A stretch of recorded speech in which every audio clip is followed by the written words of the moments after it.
सब ट्रायंगल हो, right angle हो, कोई भी हो, उसकी स्टडी करेंगे, उसी को ट्रिग्नोमेट्री कहते हैं। तो लिटरली मीनिंग क्या हुई? लिटरली मीनिंग यही हुई कि the measurement of so the measurement of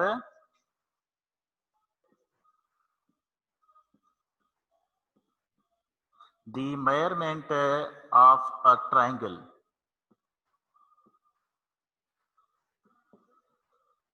is called trigonometry.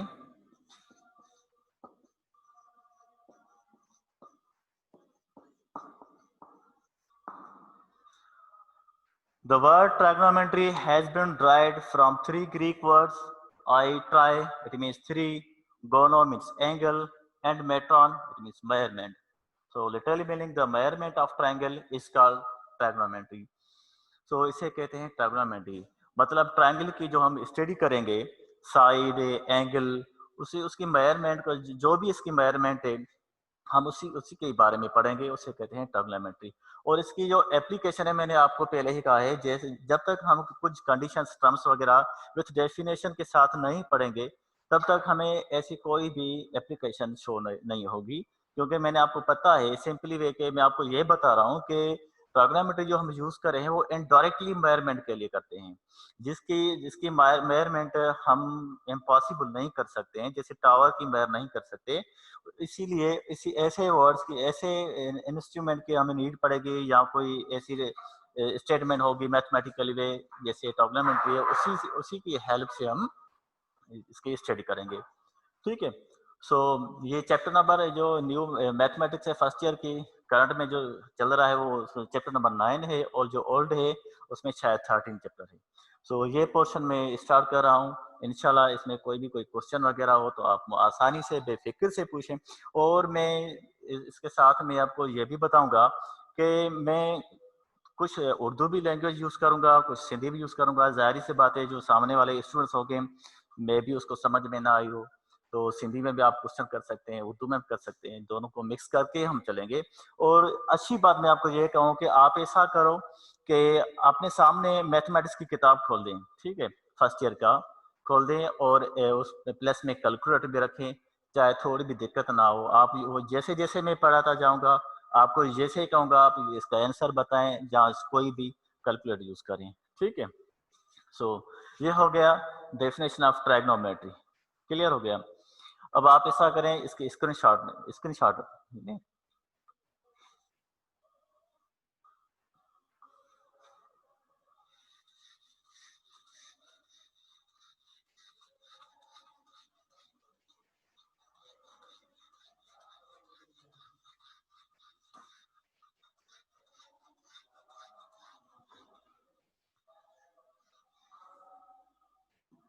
अच्छा ये देखो थोड़ा सा, लेट सपोज ये एक टावर है,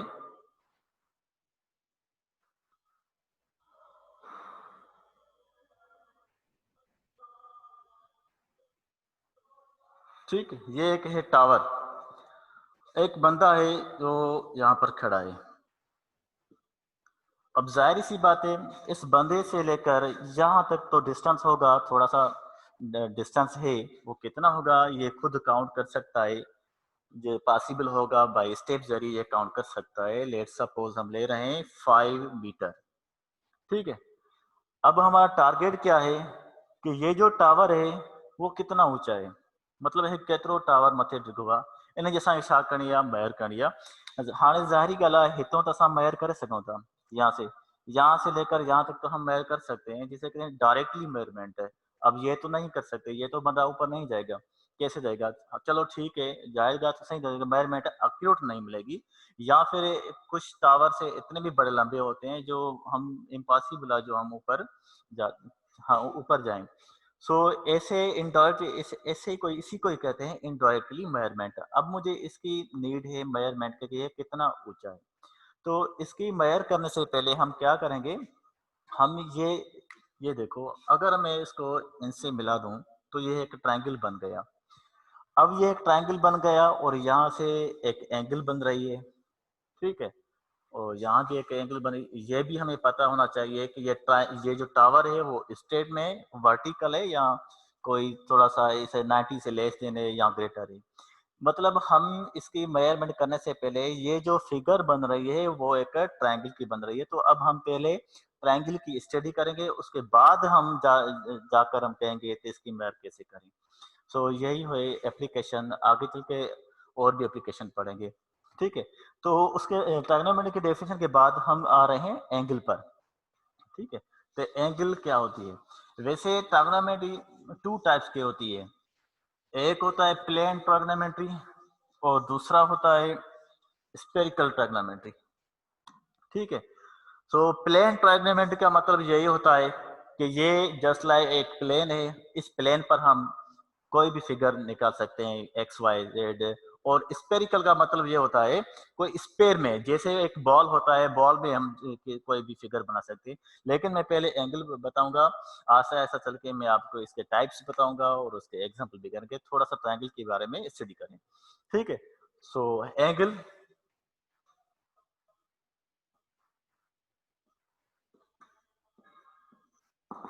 angle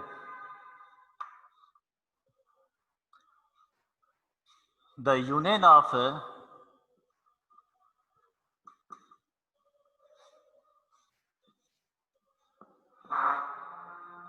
two non-collinear rays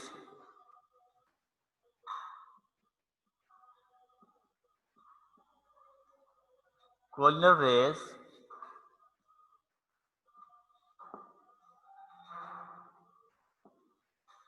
having common end point.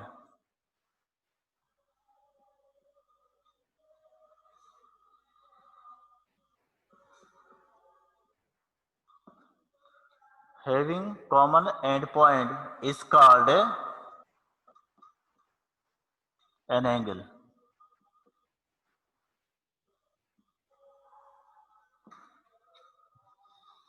Angle, the union of two non-collinear rays.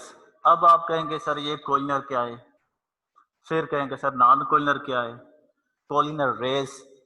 ठीक है, तो पहले हम इस वर्ड की डेफिनेशन देखें कि ये कोलिनर पॉइंट्स और कोलिनर्स क्या होती हैं। देखो आप किताब सामने रखें, ठीक है, स्लोली पढ़ें, आराम से सुकून से, कोई भी क्वेश्चन हो आप पूछ सकते हैं।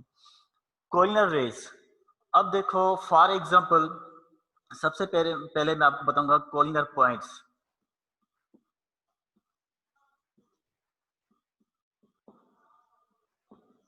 कोलिनर points, those points are more than 2 points which lie on a same straight path or straight line। ऐसी पॉइंट्स 2 या 2 से ज्यादा जो एक ही लाइन पे लाई करें। मतलब ये एक स्ट्रेट लाइन है, तो हम एक पॉइंट यहां पर ले रहे हैं P1, दूसरी पॉइंट यहां पर ले रहे हैं P2 और तीसरी पॉइंट यहां पर ले रहे हैं P3। ये तीनों पॉइंट्स एक ही लाइन में आ रही हैं। तीन points lie on a straight line, ये इसी को ही कहते हैं कोलिनर पॉइंट्स। अगर मैं लेट सपोज ये पॉइंट मैं यहीं पर ले रहा हूं और दूसरी पॉइंट ये पॉइंट P1 और ये जो पॉइंट है वो है P2, ये पॉइंट P3 और ये पॉइंट P4। अब देखो ये जो पॉइंट्स हैं P1, 2, 3, 4 वो के स्ट्रेट लाइन में नहीं है। या फिर मैं आपसे ये कहूं, क्या आप इन डॉट में से कोई भी एक स्ट्रेट लाइन बना सकते हैं? मतलब एक एडी लाइन ठाहियो जंहिंमें चारे पॉइंट अची वञनि। It is impossible, we can not draw any line in from these points. So अगर ये देखो, अगर मैं ये डॉट ले रहा हूं 1, 2, 3, तो जाहिर सी बात है इन तीनों डॉट में से एक ही लाइन हम खींच सकते हैं। या फिर ये देखो P1, P2, P3, P4, तो हम यहाँ से कोई भी लाइन ड्रा नहीं कर सकते हैं। अगर यहाँ लाइन ड्रा करें, इन दोनों को आपस में जोड़ें, तो एक यहाँ पर लाइन बन रही है, दूसरी यहाँ पे बन रही है। या फिर इन P2 और P3 को आपस में जोड़ें, तो ये एक तीन लाइन हो गई। तो ये हो गए नॉन कोलिनर पॉइंट्स और ये क्या बन गई? कोलिनर पॉइंट्स। क्लियर हो गया? तो ये हो गई नॉन कोलिनर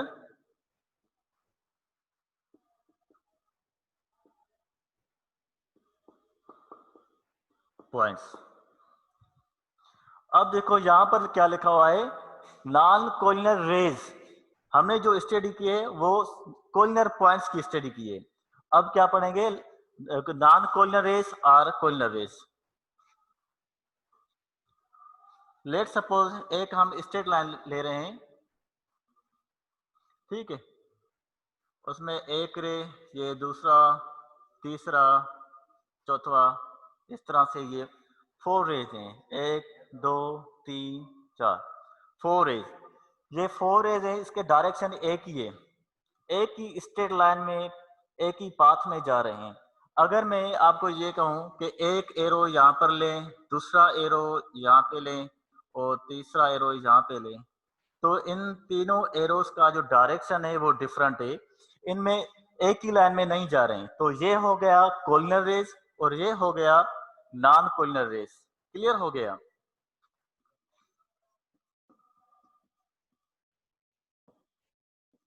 कोलिनर रेज और ये बन गया नॉन कोलिनर रेज। सिंपल आ मतलब कोलिनर पॉइंट मकसद ये हुआ त केतिरी भी पॉइंट हुजन के हिक ही सीधे रस्ते में हुजन, हिक उन मां असल में 5-6 पॉइंटूं वठो, तव्हां हिक लाइन ड्रा कयो, अहिड़े नमूने सां स्ट्रेट लाइन ड्रा कयो त 5-6 ही पॉइंट उन लाइन ते ही अचनि, उनखे चइबा कोलिनर पॉइंट्स। ऐं कुझु एरोज अहिड़ा हूंदा आहिनि, एरो जेके माना इहे मुख़्तलिफ़ को एरो हुजनि जेके हिक ई डायरेक्शन हुजनि, उनखे हिक लाइन ड्रा कयो त उहो कोलिनर रेज थी वेंदा। ऐं जेकॾहिं अॻिते पोइते पॉइंट हूंदी त ज़ाहिर आहे उन मां असां हिक लाइन ड्रा नथा करे सघूं, त उहे नॉन कोलिनर थी विया। त हे थिया नॉन कोलिनर रेज और ही छा थिया कोलिनर रेज। क्लियर थी वियो? हाणे अचो त डेफिनेशन खे सम्झूं।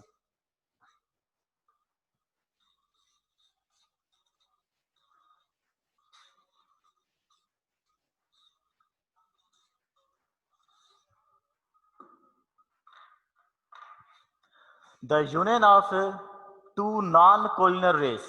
The union of two non-collinear rays. Non collinear rays को यहाँ पर ड्राई करना है, उसको यूनियन, उसको आपस में जोड़ना है, क्योंकि union the union of two non collinear rays having common end point, उन दोनों की जो पॉइंट है, लास्ट एंड पॉइंट है, वो एक कॉमन होनी चाहिए, ठीक है। And point is called an angle. Let suppose पहले नॉन कोलिनर रेज ये हो गया, एक रे यहाँ पर हो गया, दूसरा यहाँ पे हो गया, ये तो आपस में एक ही डायरेक्शन में तो नहीं है, तो ये क्या बन गया, नॉन कोलिनर रेज बन गया।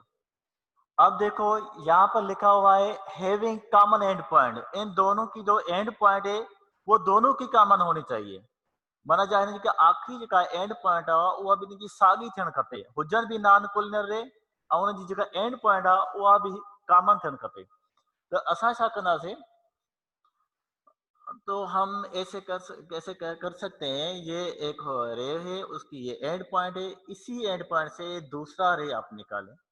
देखो नॉन कोलिनर रे भी हो गए और दोनों की एंड कॉमन पॉइंट भी हो गए, मतलब नॉन कोलिनर भी रे थी वई आहे, ऐं ॿिन्ही जी कॉमन एंड पॉइंट थी वई।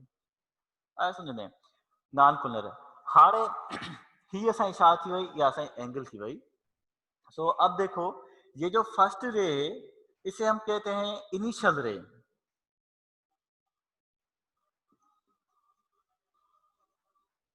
इनिशियल रे या कभी कभी इनिशियल आरम भी बोलते हैं, आरम मीन्स बाजू, इनिशियल आरम, और उसे कहते हैं टर्मिनल, टर्मिनल रे।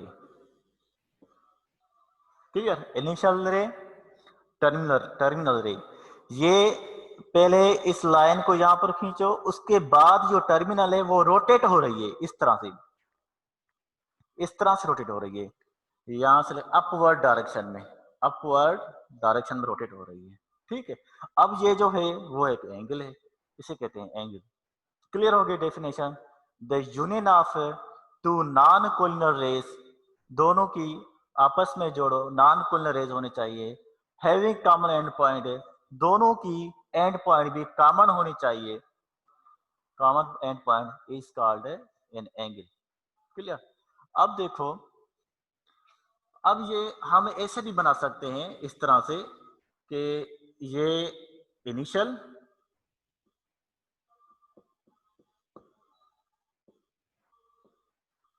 और ये हो गया टर्मिनल।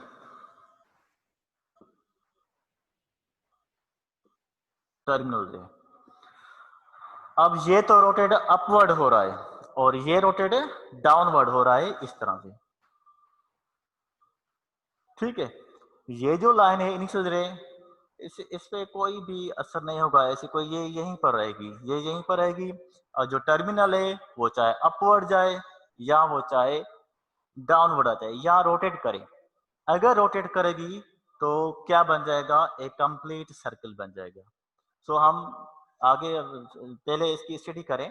अब देखो, अगर अपवर्ड हो रहा है, अपवर्ड, तो उस कंडीशन में एंगल क्या बनती है, पॉजिटिव बनती है, आइदर नेगेटिव या फिर कोई।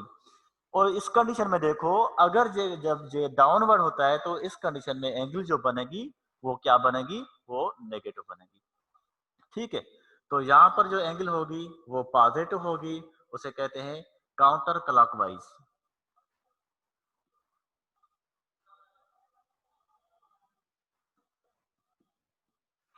ठीक, और इसे कहते हैं क्लॉकवाइज, या सॉरी ये नेगेटिव बन जाएगी, इसे कहते हैं clockwise angle.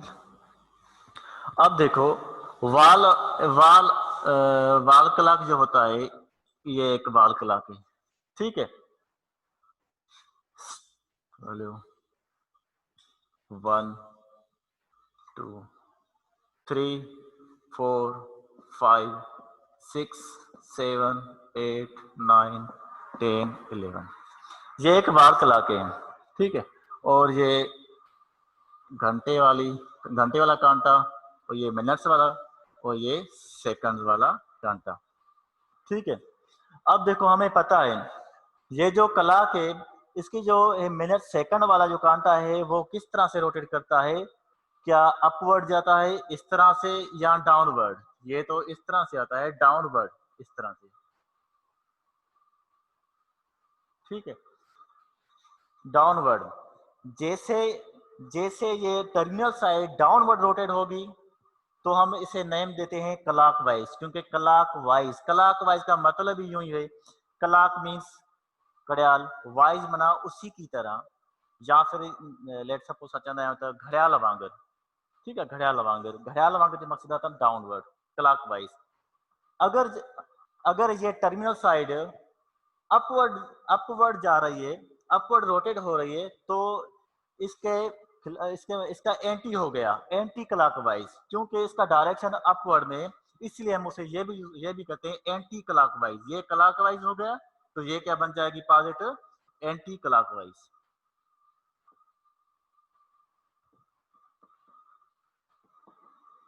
Anti clockwise angle. Clear हो गया? मैं फिर से रिपीट कर रहा हूं, ये जो इनिशियल रे है अगर डाउनवर्ड रोटेट होगा तो डाउनवर्ड जो डायरेक्शन है उसको कंपेयर करें आप घड़ियाल से, इसे क्लॉकवाइज क्लॉक से कंपेयर करें, तो क्योंकि इसकी कांटे वाले जो भी है, ओवर्स वाले या मिनट्स वाले या सेकंड वाले, वो डाउनवर्ड ही अब डायरेक्शन में आते हैं, तो इसको मैंने नेम दे दिया क्लॉकवाइज, मीन्स घड़ियाल वांगर या एक वॉल क्लॉक की तरह। ठीक है, अब देखो ये रोटेट अपवर्ड हो रहा है इस क्लॉक के एंटी के तरफ, एंटी का मतलब है इसके बरखिलाफ। ठीक है, तो ये हो गया एंटी क्लॉकवाइज, ये एंगल पॉजिटिव बन गई और ये एंगल क्या बन गई, नेगेटिव बन गई। क्लियर हो गया? अब एक और क्वेश्चन बनता है कि सर अगर ये क्लॉकवाइज भी हो रहा है, ठीक है, तो हमें कैसे पता चले कि ये जो एंगल है कितनी रोटेट हुई है, क्या ये टर्मिनल यहाँ तक आ सकती है, क्या यहाँ तक आ तक सकती है? बिल्कुल आ सकती है। सर्किल कैसे बनता है? सर्किल तो ऐसे ही बनता है, इसके रोटेट होने से, जैसे जैसे ये रोटेट होगा ऐसे एक सर्कल बन जाएगा। जरूरी नहीं, थोड़ी जरूरी ये भी नहीं है कि बस सर्किल ही बनेगा, मेनी टाइम्स रोटेट करेगा तो नंबर ऑफ रिवॉल्यूशन बन जाएंगे, number of revolution 1 2 3 4 5, many times से ऐसे रोटेट होते जाएगी और एंगल बढ़ती जाएगी। तो हम ये अब ये पढ़ने वाले हैं कि इसके रोटेट होने का, रोटेट का मेजर करें, कैसे मेजर करेंगे, तो हमारे जहन में यही नहीं आ रहा है, रोटेशन रोटेशन ऑफ एंगल या major of an angle, angle को मेजर करना। ऐसा करें, आप स्क्रीन शॉट लें।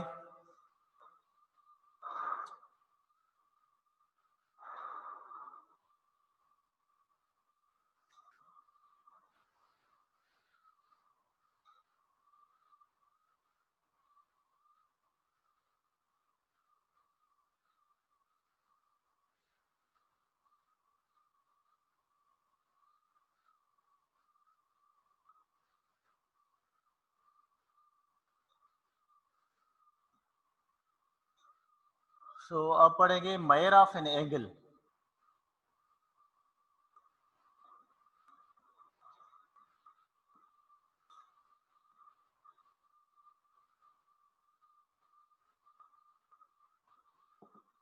Measure of an angle. The amount of rotation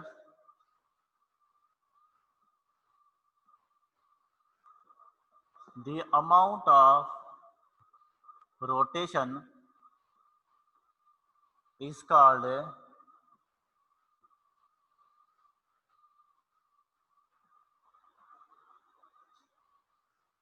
measure of an angle. The amount of rotation is called measure of an angle,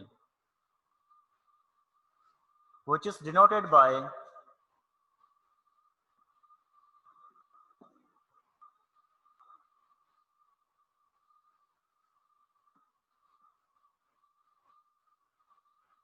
variable quantity, variable Greek letter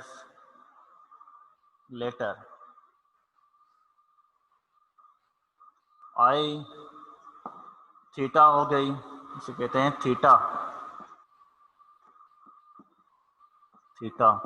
या फिर कभी हम यूज करते हैं फाई, इसे कहते हैं फाई, या कभी हम यूज करते हैं साइन,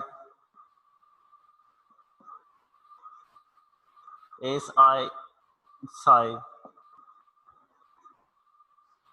या कभी हम यूज करते हैं अल्फा, या कभी हम यूज करते हैं बीटा, एटीसी, आपकी मर्जी जो भी यूज कर सकते हैं। The amount of rotation is called mayor of an angle. जैसे ये एक एंगल है,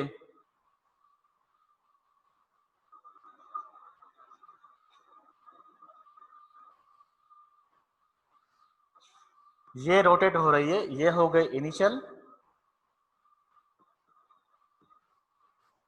इनिशियल रे, और ये हो गया टर्मिनल,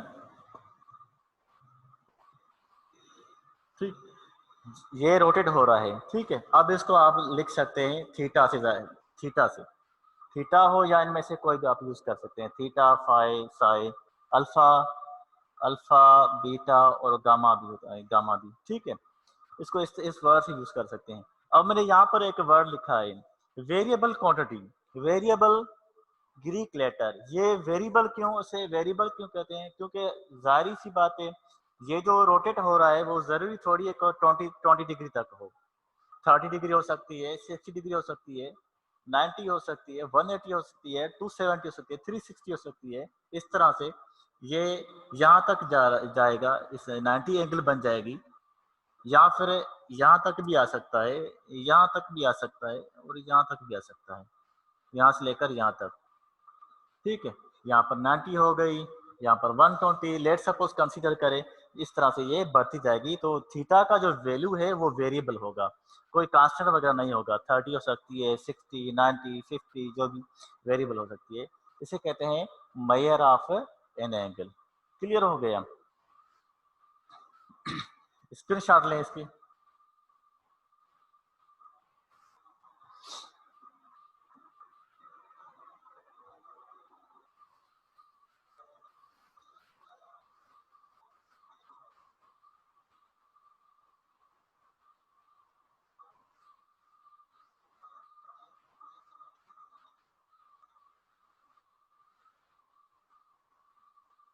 ठीक है, अब बात सुने।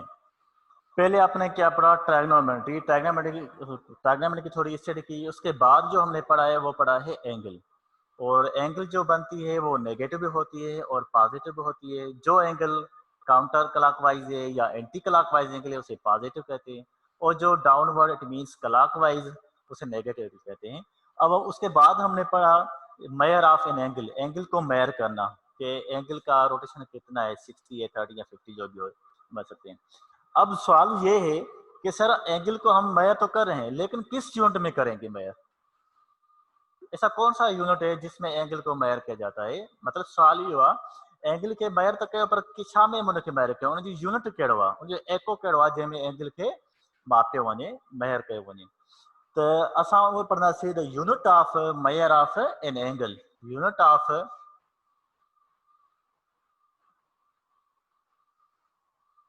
the units of measure of an angle।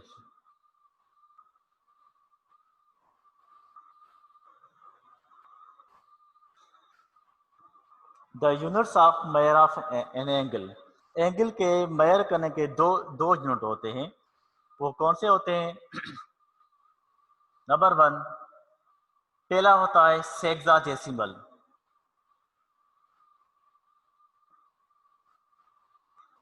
System,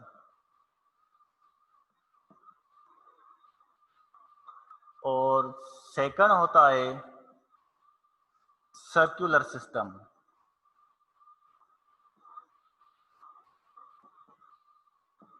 ये दो यूनिट्स हैं। मिसाल के तौर पर अगर हम किसी बाजार से चीनी लें, मास क्वांटिटी होती है, तो जाहिर सी बात है उसके यूनिट्स होते हैं। किस चीज़ का यूनिट्स होता है? चीनी का क्या होगा? चीनी जो मास होता है उसका किलोग्राम होता है। किलो 5 kg हो, 10 kg हो, जितना भी हो, हम उसके यूनिट्स के क्या होता है? 1 kg होता है, किलोग्राम होता है। हम उसको चीनी को मेजर करते हैं।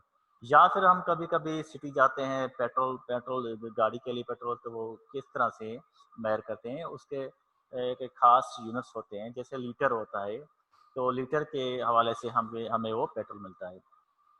या फिर कभी कभी ऐसे मतलब मुख्तलिफ यूनिट्स होते हैं, ठीक है। तो जाहिर सी बात है the units of measure of angle, जो एंगल है उसके भी यूनिट्स हैं, उसको भी मेजर करना है। उसको उसके लिए दो ये सिस्टम है, एक सेक्साडेसिमल सिस्टम है और दूसरा सर्कुलर सिस्टम। सेक्साडेसिमल सिस्टम उसको ये भी कहा जाता है इंग्लिश सिस्टम और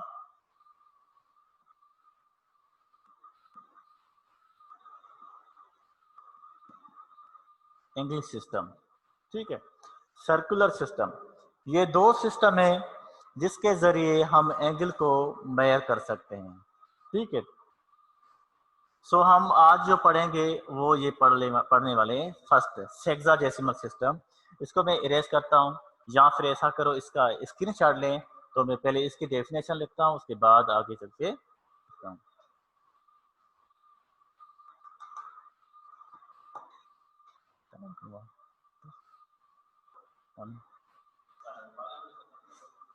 हाँ, डायमीटर मैंने के डिफाइन किया।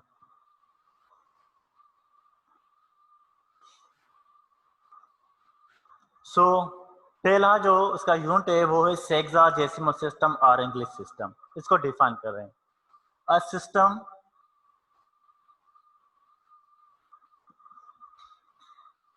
in which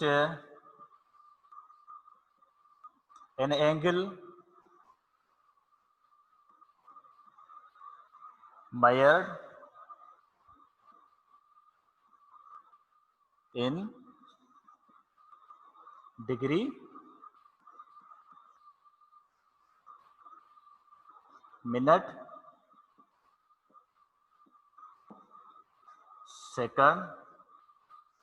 second. या फिर इसको शॉर्टकट में इस तरह से लिख सकते हैं, इसके जो पहले वाला लेटर है कैपिटल DNS, तो इसको लिख सकते हैं शॉर्टकट वे से डिग्री, मिनट, सेकंड। ये एक याद करने का एक तरीका है। डिग्री के ऊपर सिंबल 0 देना है, और M फॉर मिनट्स, तो उसके ऊपर एक डैश करना है। उसके बाद सेकंड है, और सेकंड को डबल डैश करना है, ठीक है। सो इसको मेजर करना है सेक्साडेसिमल में सिस्टम में। हम जो डिग्री और एंगल है उसको डिग्री में भी करेंगे, और मिनट में भी करेंगे, और सेकंड में भी करेंगे, ठीक है। सो पहले अब पढ़ेंगे डिग्री, ठीक है। अब देखो ये एक सर्कल है। हम सबको ये पता है कि एक सर्कल में जो डिग्रीज होती हैं वो 360 डिग्री होती हैं, 360 डिग्री, ठीक है। लेट सपोज ये हो गए 1, ये 2, कंसीडर करो 3, ये 4, up to the stage 360 degree. ठीक है, अब 1 डिग्री की डेफिनेशन कैसे हम करेंगे? 1 डिग्री की डेफिनेशन तो हम लिख सकते हैं, या फिर इनसे पहले आपसे मैं एक एग्जांपल शेयर करूं कि अगर किसी का ये बर्थडे केक है, बर्थडे केक, उसके 4 पार्ट बनाते हैं, 1 2 3 4, 4 पार्ट हैं। इस टॉपिक को ध्यान से देखें और कोशिश करें समझने की। ये एक बर्थडे, किसी बच्चे का बर्थडे का केक है, उसका 4 पार्ट है। अगर मैं आपसे ये कहूँ मुझे एक पार्ट चाहिए इस केक का, तो आप क्या करेंगे? उसको मैथमेटिकल वे कैसे कैसे राइट करेंगे? आप उसको इस तरह से राइट करेंगे, जो टोटल जो पार्ट्स हैं वो है 4। टोटल जो पार्ट्स हैं वो क्या है? 4। हमें एक रिक्वायर्ड है, एक पार्ट चाहिए, तो हम इसको इस तरह से राइट करेंगे 1/4। इसे पढ़ेंगे 1/4। ये हो गया। इसे पढ़ते हैं फोर्थ पार्ट। फोर्थ पार्ट, इसका फोर्थ पार्ट मतलब चौथों हिस्सों। ठीक है, अगर मुझे 2 चाहिए, 2 पार्ट चाहिए, तो हम उसको लिख सकते हैं 4 में से 2 निकालें। ठीक है, तो जाहिर सी बात है, अगर मैं 2 पार्ट लूंगा तो ये हाफ बन जाएगा। तो मैथमेटिकली वे से हम कैलकुलेट करेंगे इस तरह से, 1 to the 2, 2 to the 4, तो ये हो गया 1/2। और 1/2 का मतलब क्या होता है? हाफ। तो ये बन गया हाफ। क्लियर हो गया?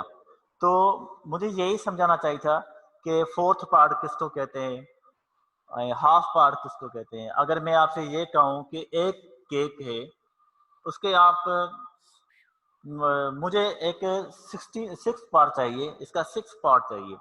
अब 6 पार्ट चाहिए तो हम पहले क्या करेंगे? इस केक को 6 पार्ट्स में डिवाइड करेंगे इस तरह से, 1 2 3 4 5 6, ये बन गया 6। तो मैं लिख सकता हूँ ओवरऑल 6, उनमें से 1 लिया, तो ये हो गया 6। 1/16 part of complete cake, 1/6 part of the complete cake. और ये हो गया 1 2 3 4, 1/4 पार्ट ऑफ केक। ठीक है, अब देखो यहाँ पर आ रहे हैं सर्कल पर। इस सर्कल में जो डिग्री होती है वो होती है 360 डिग्री होती है, 360।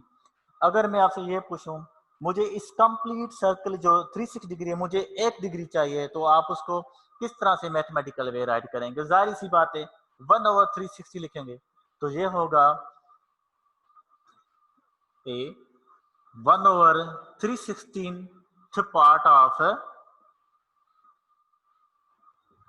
part of one complete revolution, part of one complete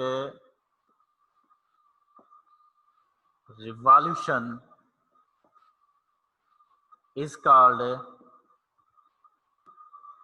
1 degree, is called 1 degree। इसका मतलब यूं हुआ कि 1/316 part of 1 degree, part of complete revolution equal to 1 degree. 1 degree जो है वो 1/316 पार्ट किसका है? इसका, इस सर्कल का हो गया।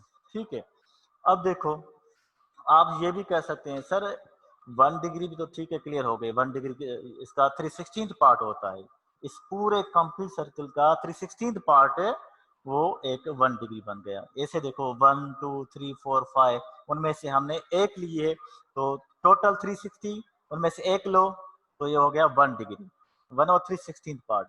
360 हम क्यों लिख रहे हैं वो हम सबको पता है, जैसे ओवरऑल 360 डिग्री होती है। अब क्वेश्चन ये है कि मैट्रिक मैट्रिक तक हमने सिर्फ यही पढ़ा है कि 30 45 60 90 180 270 360 0 डिग्री, यही पढ़ा है। कभी हमने ये नहीं सोचा कि सर यो एक तो डिग्री हम समझ सकते हैं, एक डिग्री भी हो सकती है, 2 डिग्री भी हो सकती है। हमने ये नहीं पढ़ा कि क्या डिग्री का भी पार्ट हो सकता है, क्या इनसे कम कुछ हो सकता है, इनसे कम, डिग्री से कम मतलब 0.5, हाफ डिग्री लिख सकते हैं, हाफ डिग्री, लेकिन उसका अलग अलग मीनिंग होगी। जैसे जैसे हम इस तरह से शो करते हैं, जैसे 1000 में 100 रुपीज होता है, तो 1 डिग्री में कुछ ना कुछ होगा। वो क्या होगा? वो ये है,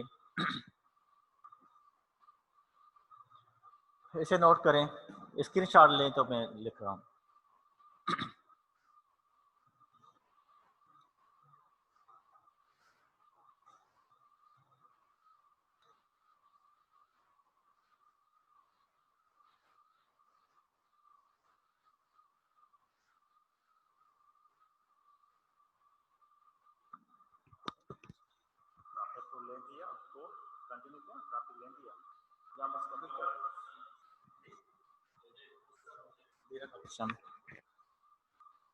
हेलो स्टूडेंट्स, आज जो हमने